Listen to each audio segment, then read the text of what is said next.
All right, so I'm working on my wife's Aipas A2 Elite today. What we're going to do is it's got the regular cable pulled brakes on it, and we're going to put hydraulic brakes on it. And I have tested these brakes out on my bike, and my opinion of it is if you're not a super hilly area or if you're a normal sized person, the regular pull brakes are fine, disc brakes. I'm 6'5", 6'6", and about 275. And there's some hills around my house, especially the one coming down into my house, that these brakes were, the factory brakes were pretty sketchy. A couple times I thought I was going to have to bail out and go past my house instead of making the turn in because it wouldn't slow down enough. I never had to do that, but it was very sketchy coming down this hill. It's a pretty big hill. It's pretty abrupt. And then you got to turn before you get to the bottom of the hill into my house. And then there's a couple other hills around here that I ride that go down pretty heavily, and you know, they're a little bit sketchy. They're not, like I said, I don't necessarily a danger thing, but it would have been nice to have more power. Now these are hydraulic brakes with the cable pull, so it's not a huge. Sorry about that, my camera. Anyway, this isn't going to be a huge upgrade from regular pull brakes that are on the bike now. These standard black disc brakes are not hydraulic. So if you're thinking you're going to put these on there and it's going to be just like a massive difference, it's not. But it is a difference. Like I said, I've had these on this bike now for about 500 miles. And coming down the hill at my house, I've never once thought I wasn't going to make the turn. They do heat up. You can smell them a little bit, just like the factory brakes. If like on a hill like that where you're coming down, you got to come to a pretty good stop. I would say,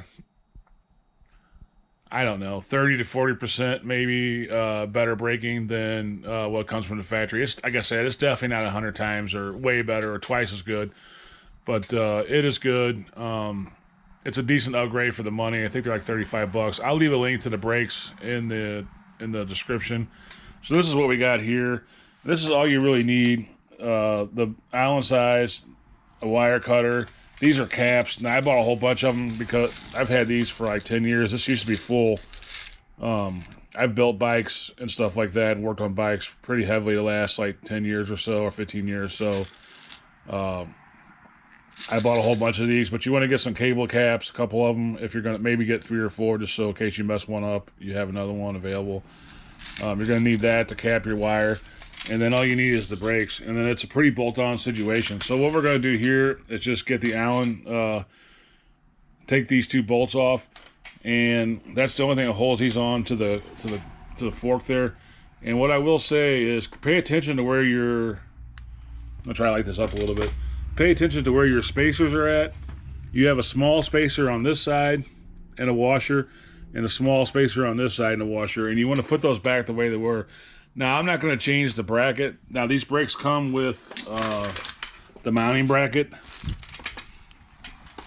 But I found on the other bike that it just complicates things and kind of makes it kind of wacky. So I just left the factory mounting bracket on and just used the same exact, and just shimmed it the exact same way that it is from the factory with the spacers and the washers. In the same way. That way it goes back, the new ones go back the same way, and it worked fine. So we'll go ahead and take these 2 Allens out, Allen bolts, and I believe they're 5mm, and we'll go ahead and loosen those up, and then we'll pick it back up. All right, so this is what you're going to want to remember when you do this, is the direction, or the way these are stacked up. So we have a spacer here. This is the end that goes towards your mounting. We have a spacer right here, and then you have a washer, and then on the other side you have the washer and then the spacer and the bolt. So let me pull that off and I'll show you. It's hard to hold this and do it, but I'll pull that off and show you the order that's in. That way you don't have to worry about it when you do yours. You can just kind of look at this video and see. So this is exactly how it came off. You have the flat spacer here. This will be going on the other side of your new caliper, going towards your bracket, mounting bracket. And all it is a flat spacer, and it's beveled on this end so that you can so that this washer can ride into it. So you want to make sure your washer goes the right way. So the flat end of your washer is going to go against your caliper, and the beveled end is just going to slide into that spacer like that. And then it's just the opposite on the other side. Your washer is going to be first. The flat end will be, the beveled end will be upward, and the flat will be against your caliper, and then that spacer will go on top of it like that. And that's, so basically you're going to have your bolt here. It's going to go through this, going to go through the caliper, and then go through this, and then go into your bracket. And that's how it's going to be on both your top and your bottom ones on the front. I believe the backs only have one spacer, but I'll double check when we do that. But now what we're going to do is take this cable off. You have the bolt right here. We're just going to loosen that up pretty loose. And then we're going to cut the end of this cable. You see they have these little cap on here. That's so the cable doesn't fray. We're just going to cut it off right at the cap. You don't want to cut too much off because you want to make sure you have enough cable left to put your new brakes on. So we're just going to cut it off right at the cap, loosen this bolt, take this cable out, slip it out of this caliper, and then we can just do whatever you want with this. And I will say, my wife didn't ask. She wasn't complaining about the brakes or asked me to change them. I just went ahead and did it just because I know it is a little bit better braking, and it's a super cheap upgrade. So basically, it's like, why not? So her bike's got about 600 miles on it now, or 700 miles, something like that. And like I said, she hasn't complained about her brakes. They work fine for her. But I'm just gonna go ahead and put these hydraulics on there, just as an upgrade, cheap upgrade, and so we can kind of keep our bikes the same as far as parts and all that. So anyway, I'm gonna go ahead and loosen this up, cut that off, and then we'll pick it back up. All right, so you can see here the cable. I went ahead and cut that cap off. It's right here. I just cut it right close to the cap, and then you just take it loose right here off the caliper. I didn't take this bolt all the way out. You just have to loosen it up a little bit and get it out, slide it out, and then you just slide the cable out from this adjuster barrel here. And this one's bent a little bit just because of the natural curve of it. So it just slides right out though. And then when we put the new ones in, what we want to do is make sure you don't want this cable to get too frayed, because that can become a real pain. You don't want to keep cutting it and trying to, so you just gotta be careful with that. So now we're just gonna slide the new, I'm gonna go ahead and take the other thing too. I want to just say real quick, don't take this yellow thing out. That's what keeps the pads from falling out. We'll do that later when we get this mounted on there and centered.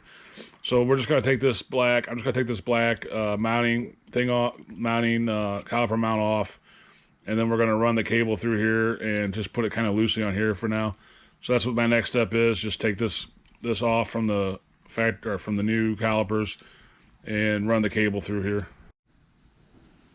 All right, so I ran the cable through there. You want to loosen this up just so it's ready, and then we're going to run the cable through there. I'm not even going to really tighten. I'm just going to barely put any pressure on it when I tighten this, so that we can adjust it later.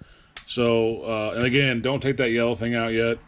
So we're just going to run this cable all the way down until that piece seats into here, and then we're going to run the cable through this adjuster here and just lightly tighten it, like barely even tighten it. All right, so I just kind of got it hanging there. I got it tightened. Now this is where we're going to go ahead and take this yellow thing out and mount it on top, mount it on here.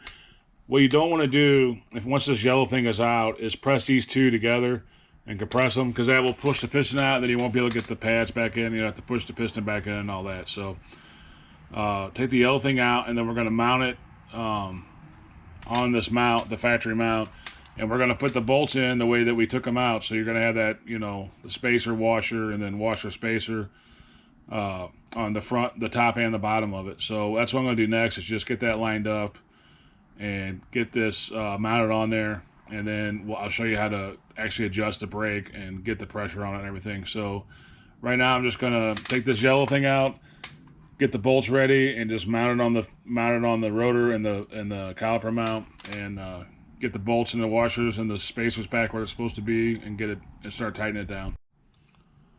All right, so I got the top bolt just barely started, not barely, but probably 3 or 4 threads in. And I'm gonna leave the bottom, and now I'm gonna kind of once I got it in, and the brake pads are over the caliper, so it's basically mounted, it's just not tight or anything. So what I'm going to do now is just run the bottom bolt through, I got my washer and spacer set up, and then I'll run it through the caliper, put the washer and spacer on, and then bolt it into this caliper. So that's the easiest way to do it. Just start at the top and leave it loose, like this one is, and go from there. So I'm going to go ahead and do that real quick off camera. And then you don't want to tighten these yet because we're going to center. It has to center itself. It has adjustments both ways on it. You can see on the factory one, there's a slot, and it's, you know, it's got clearance on both sides, so you can move, you can slide the caliper back and forth. And what we're going to do is get it, you know, up against there, but not tight. And then we're going to compress these two, and that'll center it where it's supposed to be, and then you tighten it the rest of the way. So I'll go over that next. But right now, I'm just going to go ahead and put the bottom bolt in, spacers, and then we'll go from there. All right, so it takes a couple seconds. I went ahead and tightened both of them, and then loosened them back off. So you can see it's still pretty loose. You can kind of wobble it back and forth. So what I'm going to do now, and I won't be able to do this on camera, but it's pretty self-explanatory. I'm going to go ahead and just press these two together as far as they'll go, and that will push the piston out and center that caliper on your rotor. And then once you want to hold it after you compress it all the way, and then go ahead and tighten those two. And then once you tighten those two, you're centered and you're good to go. And then all you have to do is just mess with this cable a little bit. So that's what I'm going to do next. I'm going to go ahead and just pull these two together and hold them there, and then tighten up the two bolts, and then you can let go. And then that will be, your caliper will be center. You should get good pad wear and everything that way, and no dragging. So I'm going to go ahead and do that next, and then we'll adjust the cable. All right, so you can kind of see I'm holding this up with my finger. It's compressed all the way. I can't push it or pull it up anymore. I already tightened the bottom one, so now all I got to do is tighten that top one, but that's how you do it. All right, so now I'm just going to cap that cable real quick. And I got this cap here. You just slide this cap over the cable, and then you pinch it down. It's easier if you have, I have a special tool, you know, a special pair of bike pliers that does it. It cuts the cable and pinches it down. If you don't have that, you can use a regular pair of pliers or whatever you have. Just be careful. These things are easy to slip away from you, and they're also easy to cut right through. So you just want to get it pinched down and tight. But yeah, any kind of nice pair of pliers will do it if you have a nice pair. So anyway, we're going to do that real quick, and then all we have left then is adjust a cable, which is real easy. So we'll do that. I'm going to put this cap on real quick, and then we'll pick it back up. All right, so once you got the cable capped off, all you really got to do, I just like to pull up on this just a hair, not a lot, because you don't want the brakes to drag. I just pull up on this just a hair until I'm sure all the slack is out, and then I'll tighten this bolt down. That should be all you have to do. If you have to adjust it later, you can adjust it up here on the handle, the barrel adjuster, and adjust it later, but it should be pretty close. I think, you know, if you pull up on this just a hair and tighten it, and you don't hear any dragging or anything, spin the wheel, then you should be good. It should be pretty close to where it needs to be. So I'm going to go ahead and do that real quick, and then we'll go to the back. All right, so I went ahead and adjusted it. You can see it's moving, and it's not going all the way to handlebars or anything up top, so I think it's pretty close to where it needs to be. I'll go ahead and test drive real quick afterwards, but there's not really any slack here. It's pretty taut, and then like I said, it's got pretty good movement on it. So I think we're good with this one. And then the back is the same way. I'm just going to show you the spacers on the back. It's the same exact thing. Taking the L thing out once you're ready and all that, and all the adjustments are the same. So all I'm going to do in the back is just kind of take it apart and show you what the spacers are in the back in case you happen to get yours apart and forget or lose a spacer or something. So that's pretty much it for this. But anyway, I'll go to the back real quick and we'll do the same thing. Now you can see the back, the bolts are more upward towards you, and the cable's kind of more upward towards you, but it's all pretty much the same. It's the same exact thing. It's just look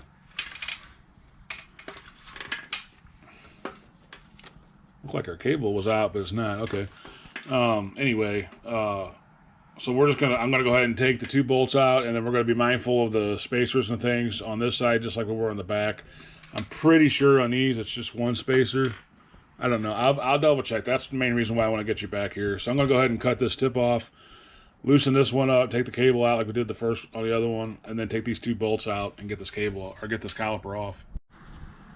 All right, so I thought there was one less spacer on the back, but there's not. So it's basically the same setup. I think the only difference is, for whatever reason on this bike, it goes spacer, washer, and then spacer, washer. Whereas on the front, it was spacer, washer, and then washer, spacer. I don't know if it really matters. It'll be the same mounting distance away and everything. So, and then on the back, this one back here is a little harder to get to. Just takes a little longer because it's harder to spin the bolt out. But it's all exactly the same besides that. So I'm going to go ahead and just put this one back together. But that's how this one is set up. Washer, spacer, and then spacer, washer, which is a little bit different than the front, but it's basically the same. I think it's basically the same. I don't think it would matter if you switch it around. Just as long as you have the washer and spacers going the right direction, so if the cups are facing downward and they go into each other. But other than that, it's basically the same. So, and again, like I said, this is the calipers hydraulic, but it's not hydraulic lines or anything like that. Which a high quality hydraulic system will have different setup than this. So you're not going to get like full hydraulic braking power like you would on a bike that has like full hydraulic brakes, but it is an improvement. Like I said, I think it's 25-30% improvement over factory. It's worth the 35 or 40 bucks or whatever it is. I'll leave a link to the ones I got, Zoom. I think they're called Zoom, in the description, so you can order those. Now this is your brakes, so if you're not confident doing something like this, or you think you may mess up somehow or something, then I would just maybe take it somewhere, have someone do it that knows how to work on bikes, because you don't want your brakes to fail. Or have an issue with your brakes, obviously that'd be bad. So if you're not real handy or you don't think you can do it, then I would just let someone else do it. And then I'm not sponsored by this product or anything, so I can't verify that these brakes are the best brakes out there or whatever. So you just, basically use at your own risk. I will tell you that I've had them on my bike for about 500 or 600 miles now at least, and they work fine. They work, like I said, better than factory. You slow down faster too. Like even, going down hills extreme. Yeah, you're gonna slow down faster going downhill. But even like just going down flat and you decide to hit the brakes real hard, it's pretty dramatic. Like the difference too. Like even on flat, you slow down quicker. Like my wife's almost ran in the back of me a couple times because I'm able to slow down so much quicker, and we never had that problem before. So. Anyway, take it with a grain of salt. I think it's a good upgrade. It's easy to do. You can do this in, half hour, if even. Pretty simple, 15-20 minutes per wheel. And you get yourself hydraulic brakes. And, they got different colors, so you can spice your bike up a little bit. Factory, the Aipas comes black, I guess. And we got the red ones, of course. They have 3 or 4 different colors. So, anyway, that's what we did to our Aipas Elite A2s, and I'm pretty happy with it so far. So. Anyway, thanks for watching. As always, God bless.